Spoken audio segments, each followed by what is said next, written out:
Hi guys, here is your Chapter 1, Section 4 lecture for today.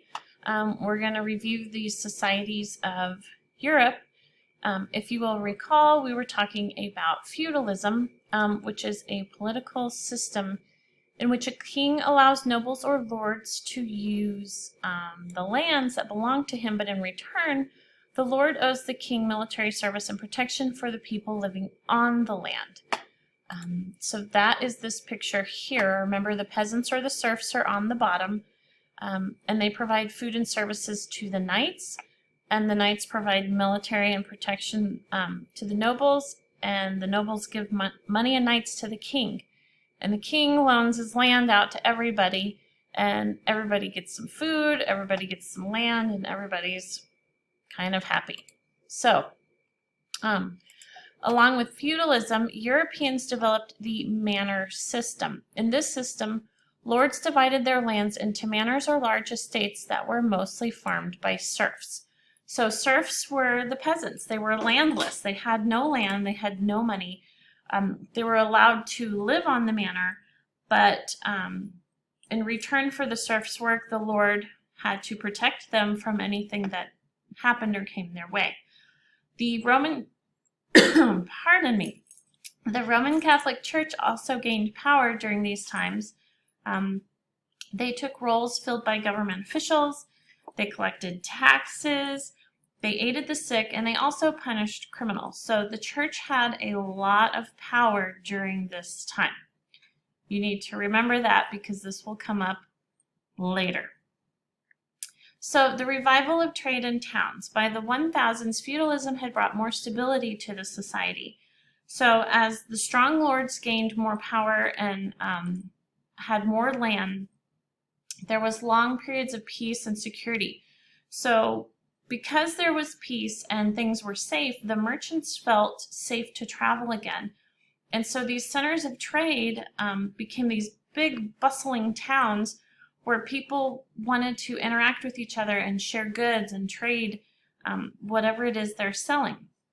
So more people, you need more food. And so during this time, new farming methods were created, and that created a lot of food. So more food equals more people. And so as the economy grew, many serfs, the peasants, ran away to towns. They started having a trade, a specialized job that they could do.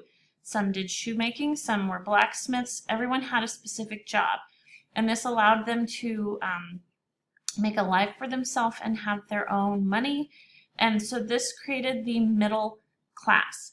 They had fewer riches and rights and privileges than the lords, but they still had more freedom than what they had when they were peasants and serfs. So, as trade increased, not only within Europe, but also within places outside of Europe, in the Mediterranean, Italy had an advantage in the trade. Italian cities such as Venice traded with other port cities, and a port city means that the city is located right on the edge near the water. So war also spurred trade. This is right here, page 45. War also spurred trade. Many European Christians were angry that the Muslims had the Holy Land where Jesus lived. In 1096, European Christians launched the Crusades, and that is a series of wars to capture the Holy Land. So the Holy Land was Jerusalem, and the Muslims had taken over it and built their temple right in the middle of it. So the European Christians tried to go take it back, and they ultimately failed, and this changed European life. So the Italians supplied the ships that carried the Crusaders to the Middle East, but when they returned, the ships brought back Asian goods back to Europe. So they went over to go to war, but when they came back with Asian goods. So after the Crusades, the Italians continued to trade with the Muslims in other Mediterranean cities. So an Italian merchant named Marco Polo also stirred European curiosity about distant lands. Polo had spent 24 years traveling in China and Central Asia. There's a book written about Polo's travels, and it describes China's riches and wonders, and Europe was so interested in it. But what I want you to look at is this little side piece here. Pepper millionaires. So Europeans were so desperate to get spices, such as pepper and cloves. So before there were any refrigerators or any freezers, the meat that they obtained would often spoil and rot and get disgusting.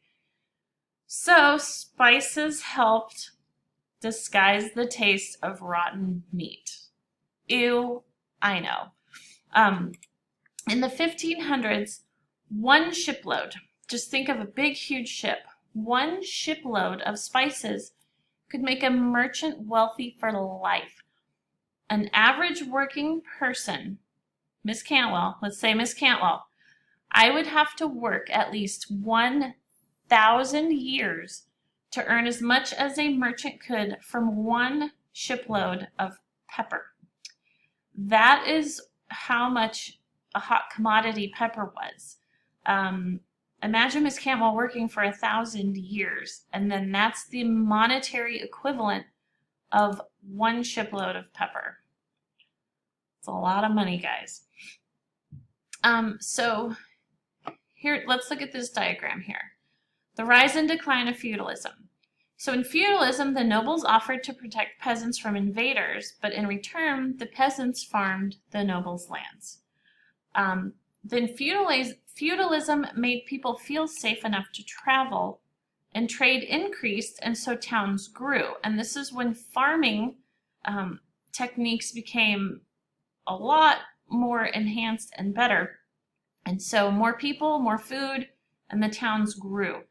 Then many peasants ran away to towns where they could live more freely. They had specialized jobs in these huge towns of trade so they could sell their goods. Feudalism declined and trade continued to grow.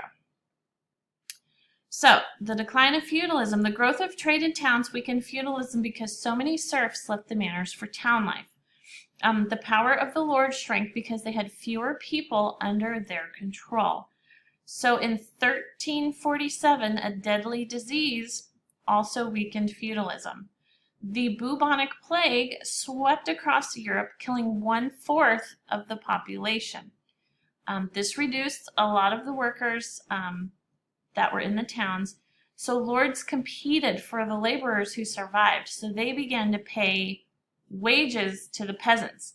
So the serfs and the peasants started getting a little bit of a paycheck.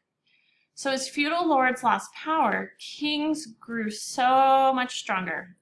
They won the support of townspeople because they could raise large armies to enforce order. In return, townspeople agreed to say, okay, yeah, sure, we'll give the king taxes because he's totally protecting us with this army.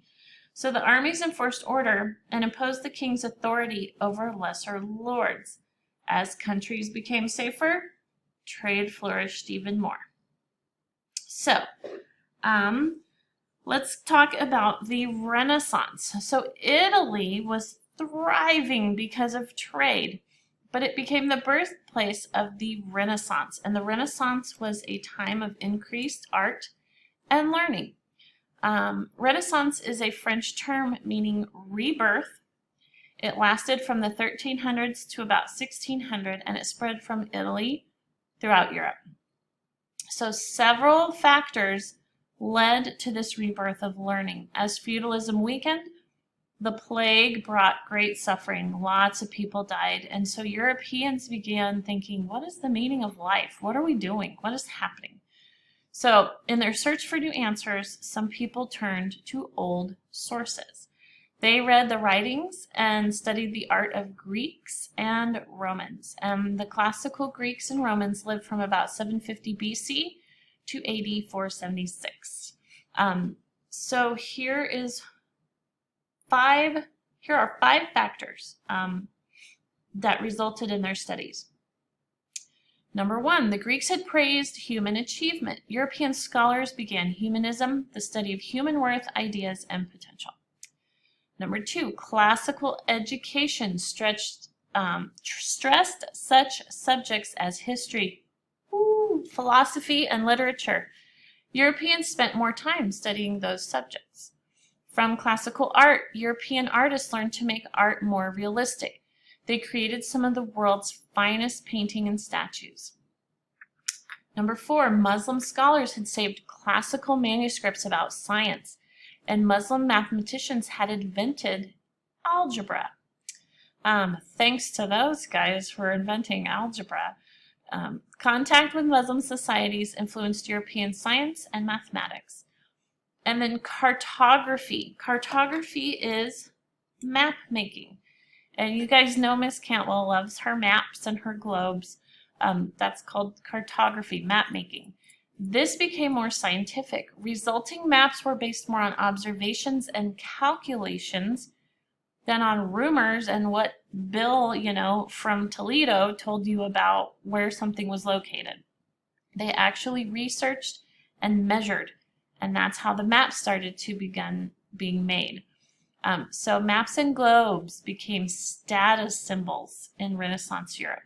Their popularity encouraged European exploration, but also fostered a sense of superiority over the cultures Europeans encountered in their travels. Okay, so I had to pause real quick while looking for maps online, and Miss Cantwell's computer's slow, so here we go. I want you guys to think of a world map or a globe and how the Earth looks. So here is an example, hopefully it loads, of how they viewed the Earth back then. It looks like a big heart. It's funny to Google Renaissance maps because they didn't have the tools and technology that we have now. And so you can see Africa is like this little blob, but in actuality it's ginormous. Here's another example. You can see that South America, I don't know, there's so much land under at the South Pole here, but South America is real tiny, about the size of Australia. So they didn't have the map making tools that we have now, and some of the maps are just, they crack Miss Cantwell up. And the artwork, surely you guys know about the Mona Lisa. This is a piece of Renaissance artwork. This is the time where people were very creative and they were digging deep and just creating some really neat stuff. And I don't think that this one's gonna load, so we'll just go back, hopefully, to the book any second now.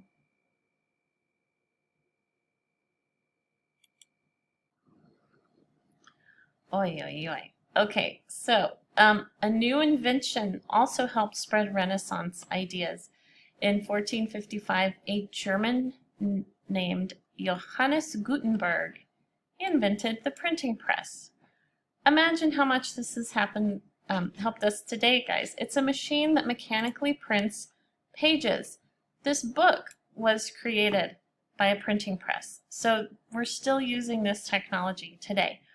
Before, people would copy books and manuscripts and religious works by hand. They would do it, it would take forever, and they would do it by hand, and it would take almost years to copy a book. So printers could make hundreds of copies of books cheaply and accurately. And so because more people were able to read, ideas spread quickly. So by the early 1500s, Renaissance ideas and other forces weakened the Catholic Church. The Catholic Church started losing its power. Some claim to grant God's forgiveness for money. This guy, Martin Luther, a German monk, publicly posted 95 statements that criticized such practices. So this began the Reformation, a movement to correct the problems in the church. We will talk about the Reformation and Martin Luther later this week. It's not Martin Luther King that you guys are probably thinking of. It's a different guy. He was a German monk from the 1500s. So this ends our lecture.